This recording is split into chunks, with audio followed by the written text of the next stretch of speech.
Reality show dance India dance super मम रे अंशग्रहण करिथिबा मुंबईर नृत्यशिल्पी प्रियंका रोकड़े आज कलिंग सुप्रभातर अतिथि रूपे आम ब्रह्मपुर स्टूडियो रे उपस्थित अछंती।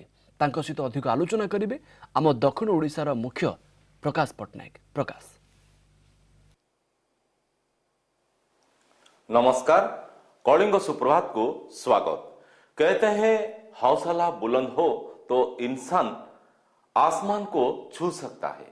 अन्य अर्थरे कहिया गले मनरे जदि इच्छा शक्ति अच्छी दृढ़ मनोबल अच्छी ताहले सफलता पाद छुईब ही छुईब आउ सेठी कौन सी प्रकार प्रतिबंधक मुंड टेकिब नहीं कि बयस मध्य बाधक साजिब नहीं।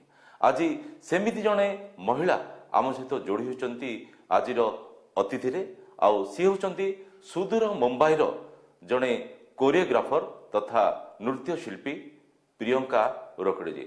नमस्ते जी, आपको हमारा कार्यक्रम को बहुत बहुत स्वागत है।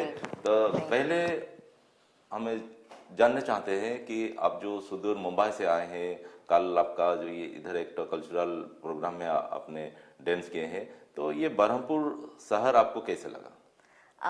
सबसे पहले तो मैं कलिंगा टीवी का धन्यवाद करना चाहूँगी, ओडिशा का धन्यवाद करना चाहूँगी और सुनील कुमार रथ जी का धन्यवाद करना चाहूँगी कि यहाँ पे मुझे बुलाया और सच में बहुत वार्म वेलकम था। मतलब मैं यहाँ पे फर्स्ट टाइम आई हूँ और यहाँ की वाइब्स सीरियसली इतनी ब्लेसिंग वाली है, इतना अच्छा लगा यहाँ पे आके। जैसे ही मैंने यहाँ पे पैर रखा है ओडिशा में, बहुत मतलब बोलते हैं ना वो ब्लेसिंग वाली सच में फीलिंग्स ब्लेसिंग का साथ एक वाइब्रेशन भी है। हाँ, मन में बहुत आया अच्छा क्या? वाइब्स। और सबसे पहले तो यहाँ के लोग बहुत स्वीट है, बहुत प्यारे हैं। वेरी टची भी। हाँ, उनका एटीट्यूड मैं बोलूंगी ना इतना स्वीट है। आपकी सबसे पहले तो लैंग्वेज बहुत स्वीट लगी मुझे, सो उसके लिए थैंक यू सो मच। अच्छा अच्छा, तो आपने जो रियलिटी शो में पार्टिसिपेट किए थे dance India dance super mom में, उस टाइम का एक्सपीरियंस कैसे था? क्योंकि उससे पहले आपने कुछ डांस फैंस किया करते थे कि पहले वो एक्सपीरियंस था आपका? एक्चुअली डांसिंग पहले मेरे लिए सिर्फ हॉबी थी, मैं हॉबी के लिए करती थी। अच्छा, लेकिन अच्छा। जब मेरी शादी हुई उसके पहले एक्चुअली मैं स्कूल में टीचर थी। अच्छा। मैं स्कूल में पढ़ाती थी। ओके। तो डांस रोहन रोकड़े मेरे हस्बैंड है जो कि इंडिया में उन्होंने हिप हॉप इंट्रोड्यूस किया था। तो मैं उनके साथ मतलब उनको सिर्फ देखती थी कि वो कैसे डांस कर रहे हैं, कैसे शोज होते हैं, कैसे डांस होता है। वो नॉलेज सिर्फ मैं देख के मतलब जितना ऑब्जर्व कर सकती थी उतना ही करती थी। थोड़ा थोड़ा फीलिंग्स भी। हाँ मतलब उनको देख के ऐसा लगता है अरे मुझे भी आना चाहिए। लेकिन मैंने प्रॉपर डांसिंग एक्चुअली मेरे बच्चे के बाद किया।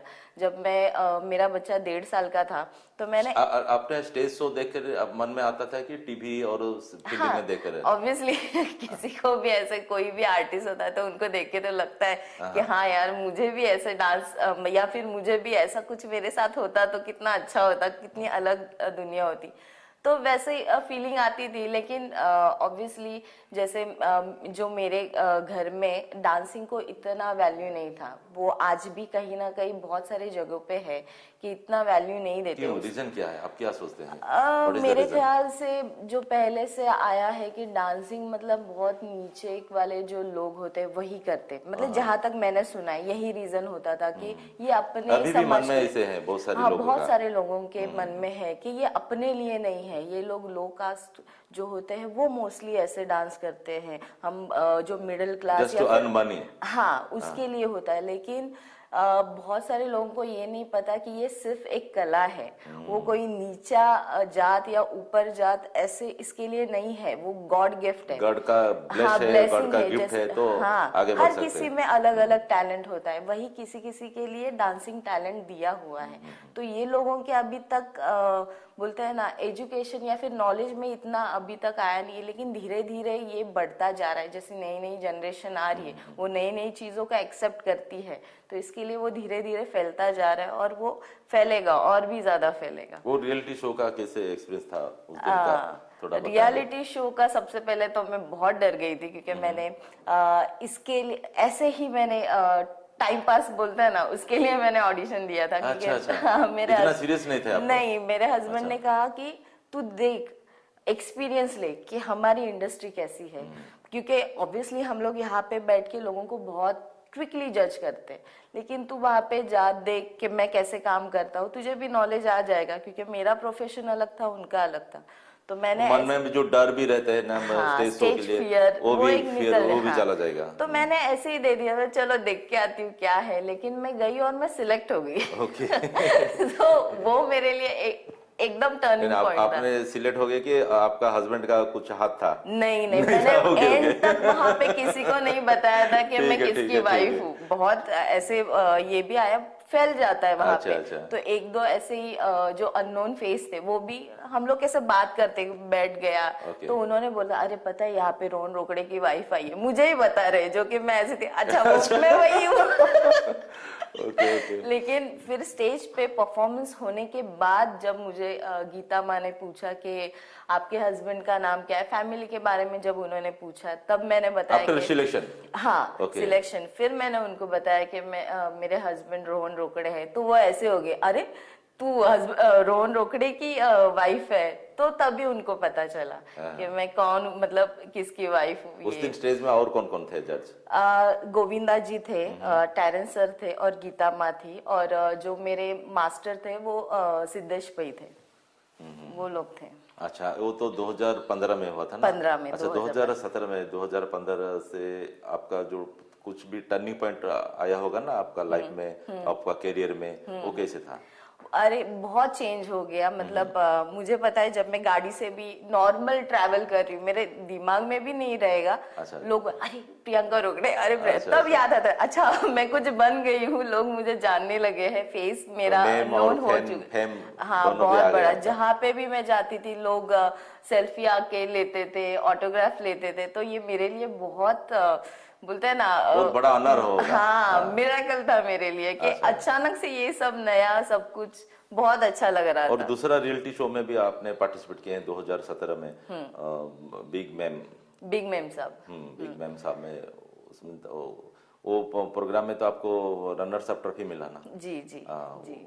उस टाइम का एक्सपीरियंस कैसे था? वो भी बहुत अलग था, क्योंकि उसमें तो मतलब मेरा सिलेक्शन भी सेम ऐसे ही कि मैं गई ऑडिशन के लिए, मुझे बुलाया था कि आपको ऑडिशन देना है, और पहला ही परफॉर्मेंस मेरा था।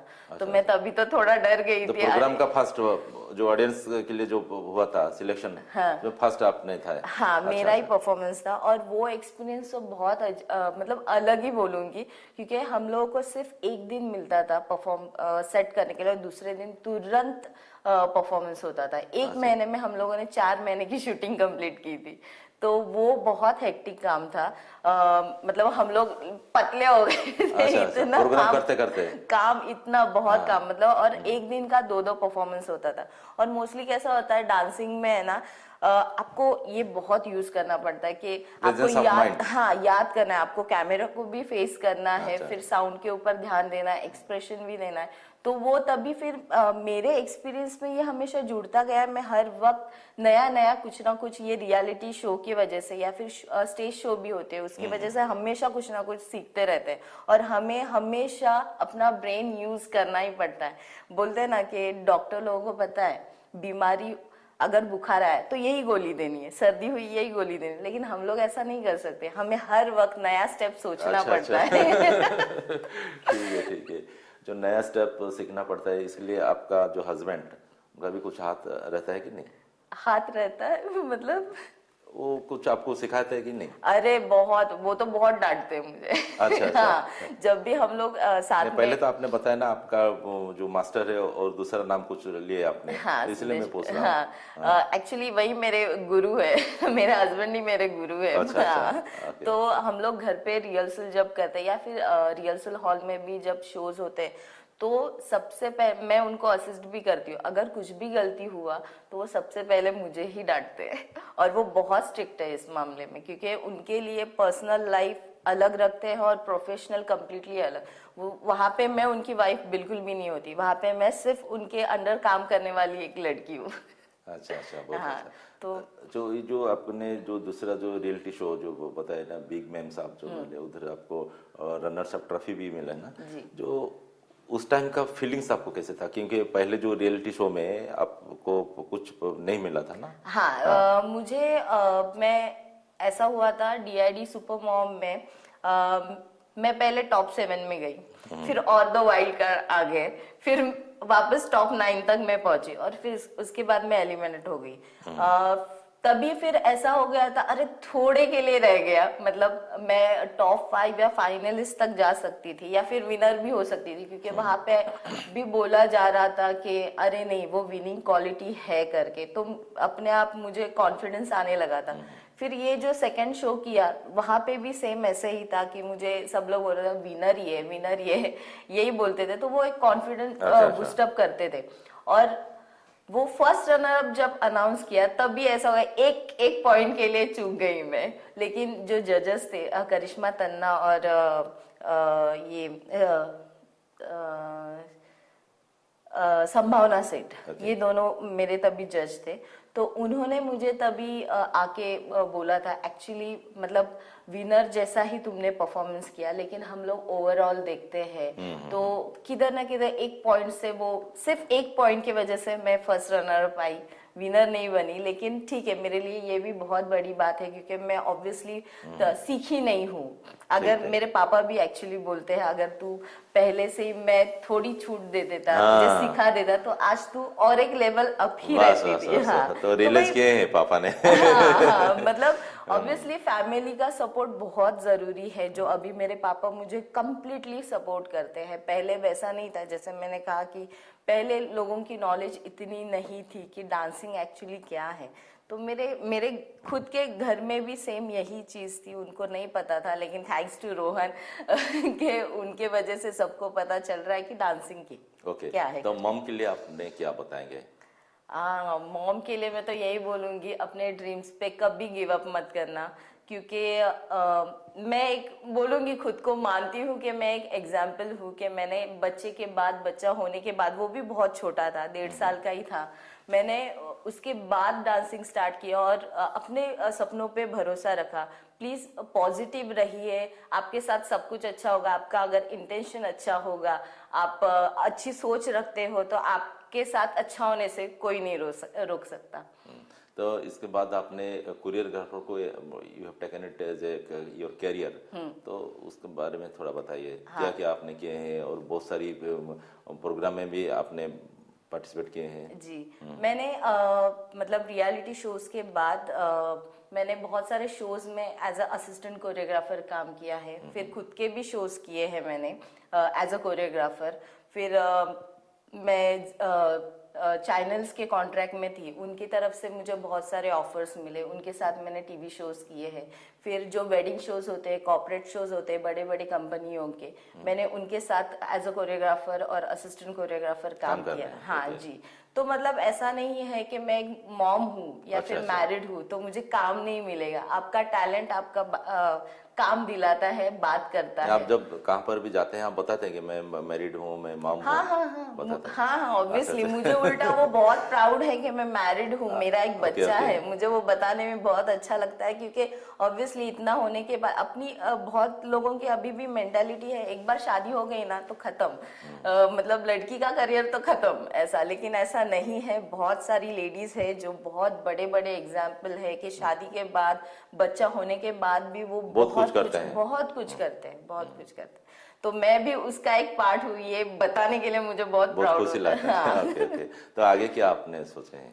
अभी आगे तो बस बहुत ज्यादा काम करना है, अपने इंडिया का नाम रोशन करना है। मैं तो चाहती हूँ मैं जो नेशनल लेवल पे हूँ, मैं इंटरनेशनली भी जाऊँ और अपने इंडिया को प्रेजेंट करूँ, और हमेशा डांसिंग में और नई चीजें सीखती जाऊँ, क्योंकि इंसान का जो एजुकेशन होता है वो अनलिमिटेड होता है, इंसान मरते दम तक कुछ ना कुछ सीखता रहता है। तो मैं तो डांसिंग में जितना हो सके उतना सीखना ही चाहती हूँ, क्योंकि मेरे लिए डांसिंग मतलब एक मेडिटेशन है। मुझे डांस करने से बहुत खुशी मिलती है, बहुत फ्रेश रहती हूँ, और सबसे बड़ी बात, मैं हमेशा खुश रहती हूँ डांस के वजह तो से। और कुछ हॉबी है आपका, गाना फाना गाना ऐसे कुछ है? नहीं, अभी तक तो मतलब ऐसा है नहीं, लेकिन हाँ, बताइए। आ, हम्म, ऐसा तो बाथरूम सिंगर? नहीं नहीं, वो भी नहीं है। वो भी नहीं, मेरे लिए अच्छा। तो सिर्फ डांसिंग ही है। अच्छा। मुझे रीडिंग करना अच्छा लगता है, मतलब अगर मैं फ्री, नोवेल वोवेल ऐसे कुछ, हाँ। फ्री टाइम रहा तो मैं सिर्फ वही करती हूँ। लेकिन मोस्टली तो म्यूजिक सुनना जो भी है, क्योंकि हमारे लिए म्यूजिक सुनना तो बाहर ज्यादा। घूमना, चटपट खाना खाना। हाँ, ये बोल सकते हैं। मैं फूडी हूँ। Okay. हाँ, तो मैं खाना, लेकिन सिंगिंग ये सब मैं बहुत बेकार सिंगर हूँ। मतलब अगर मैं सिंगिंग करना शुरू कर सुनने के लिए दूंगी- अच्छा लगता है, हाँ, मतलब। सुनने के लिए अच्छा लगता है। सिंगिंग करूंगी ना तो ऐसा लगेगा मैं कोई पाठ पढ़ रही हूँ। ओके। रीडिंग कर रही हूँ, ऐसा ही सुनाई देगा। तो अच्छा, अच्छा। उसमें तो नहीं हूँ मैं। सिर्फ डांसिंग ही मैं बोल सकती हूँ कि मेरा पूरा ध्यान उसी में होता है। हाँ, और दूसरा एक चीज, अपनी सहेलियों के साथ, फ्रेंड्स के साथ गप्पे लड़ाओ, घूमने जाओ, ये बहुत अच्छा लगता है। बाहर कब गए हैं घूमने के लिए? हाँ, गई। घूमने के लिए नहीं गई हूँ मैं, काम प्रोग्राम के में लिए। गए? हाँ, हाँ, काम प्रोग्राम के में लिए गए हैं। गई हूँ। हाँ, कहाँ गए क्योंकि थे? इतना टाइम मिलता ही नहीं है एक्चुअली हम लोग को। जब हमारा काम शुरू होता है तो हमें ज्यादा से ज्यादा 4.5 घंटे का नींद मिलता होगा जब भी काम शुरू होता है। लेकिन जब काम खत्म होता है तो पूरा टाइम हम लोग सोने में ही लगा लेते हैं, वो कंप्लीट कर लेते हैं। ऐसा है। बैलेंस कर लेते हैं। हाँ, अच्छा, जी, अच्छा। जी। जो कोविड जो आया था, कोविड के टाइम पे आपका एक्सपीरियंस क्या था?